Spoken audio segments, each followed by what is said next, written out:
ആന്ധ്രാപ്രദേശിൽ ഹിന്ദു യുവാവിനെ വിവാഹം കഴിച്ച യുവതി ദുരൂഹ സാഹചര്യത്തിൽ മരിച്ച നിലയിൽ. ചിറ്റൂരിലെ മസുദുമുറ്റിയിലാണ് സംഭവം. ദുരഭിമാന കൊലയാണെന്നാണ് ഭർത്താവിന്റെ ആരോപണം. 3 മാസം മുൻപാണ് കുടുംബത്തിന്റെ എതിർപ്പ് അവഗണിച്ച് സായി തേജ എന്ന യുവാവിനെ യാസ്മിൻ ബാനു വിവാഹം കഴിച്ചത്.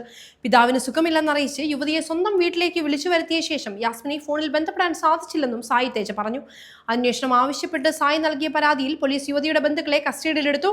4 വർഷത്തെ പ്രണയത്തിനൊടുവിൽ ഇക്കഴിഞ്ഞ ഫെബ്രുവരിയിലാണ് ഇവർ വിവാഹിതരായത്.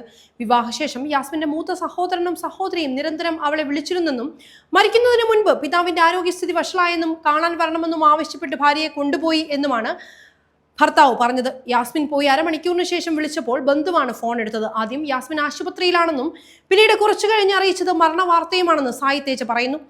അതേസമയം യാസ്മിൻ ആത്മഹത്യ ചെയ്തതാണെന്നാണ് കുടുംബം വാദിക്കുന്നത്. എന്നാൽ ദുരഭിമാന കൊലയാണ് നടന്നതെന്നും തന്റെ ഭാര്യയെ കൊലപ്പെടുത്തിയ ശേഷം ആത്മഹത്യയാണെന്ന് വരുത്തി തീർക്കാൻ കുടുംബം ശ്രമിക്കുകയാണെന്നുമാണ് സായി തേജയുടെ ആരോപണം.